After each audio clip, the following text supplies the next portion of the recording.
강민정 의원님 모시겠습니다. 안녕하십니까. 더불어민주당 국회의원 강민정입니다.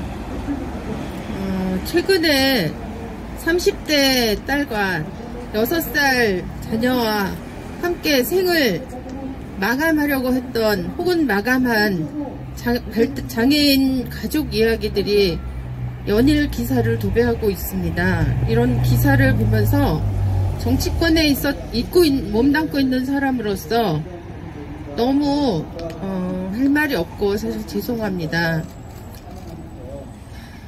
대한민국에 태어난 사람은 모든 생명은 사실 그 자체로 동등하게 기본적인 인권을 누리고 살 권리를 보장받을 그런 존재들입니다. 그리고 그들의 그런 이 기본적인 인권을 보장해 줘야 될 책임은 국가에게 있습니다.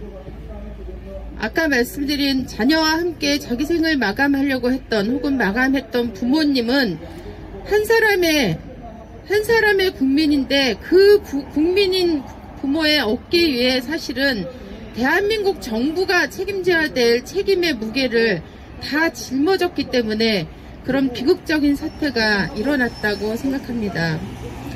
제가 국회에서 운영위원회를 할 때 청와대 비서실장에게 물었습니다.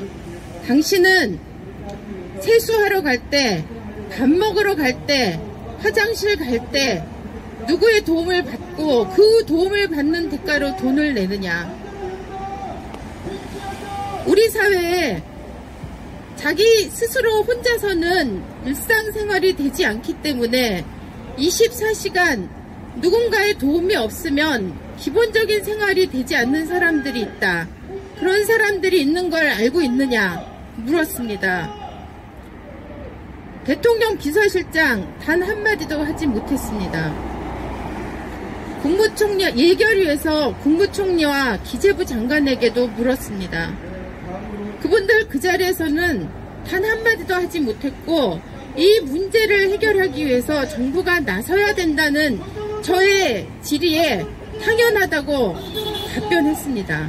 그러나 우리 사회의 변화는 너무나 더딥니다. 우리가 선진국 웅쿠타드에 의해서 선진국으로 국제사회에서 공인받았으면 뭐합니까? 그 선진국에 살고 있는 국민들은 후진국에서 사는 사람들과 다를 바 없는 후진국 국민으로 생활을 하고 있습니다.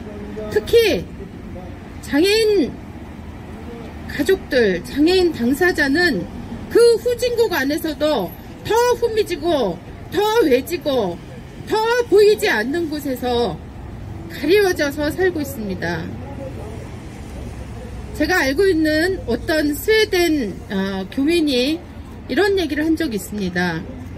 자기 부모님이 연로하셔서 더 이상 일거수일투족 누구의 도움도 받을 수 없는 그런 지경이 되어 있는데 양로원이나 시설을 가지 않고 자기 집에서 살고 혼자서 살고 계신답니다. 그게 어떻게 가능하냐 물었더니 정부에서 24시간 보조원들이 그것도 두 팀으로 나뉘어서 매일 1년 365일 지원을 해주러 온답니다. 그렇기 때문에 자기 부모님은 자기 평생 살았던 그 집에서 돌아가실 때까지 살 수 있다. 이런 얘기를 들었습니다. 그 이야기를 들으면서 너무나 부럽고 또 한편으로는 너무나 부끄러웠습니다. 선진국이라고 한다면 이 정도는 보장돼야 되지 않겠습니까?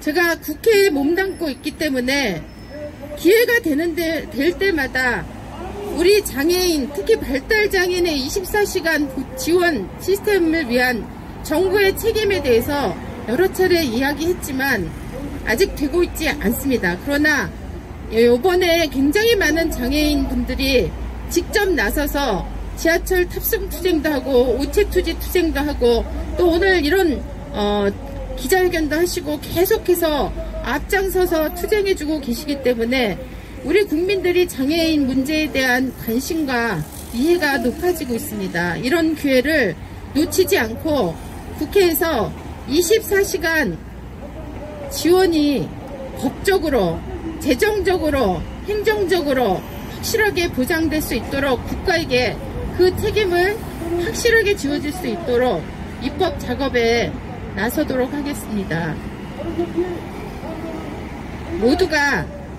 모두가 자기가 누릴 수 있는 최소한의 사람다운 삶의 권리를 누릴 때 다 같이 행복한 겁니다. 사실은 이곳이 장애인 가족만의 문제거나 장애인 당사자만의 문제로 외면하고 있을 때 그 외면한 사람들도 그만큼 비례해서 불행해지는 것입니다. 우리 우리 사회에 살고 있는 모든 사람들이 행복해지기 위해서도 장애인이 행복해져야 합니다. 그런 세상을 만들기 위해서 최대한 열심히 하겠습니다. 그리고 제가 지난번에 인수위 마지막 날 경복궁에서 우체투지 투쟁하실 때 그때도 갔었는데 더 이상 장애인들 문제를 우리가 앞에 놓고 이렇게 분노하고 슬프고 비참한 이런 이야기들 말고 우리도 행복하게 일상의 소소한 행복을 나누는 그런 자리를 빨리 만들 수 있었으면 좋겠습니다. 국회에서 필요한 일들을 위해 열심히 노력하겠습니다. 감사합니다.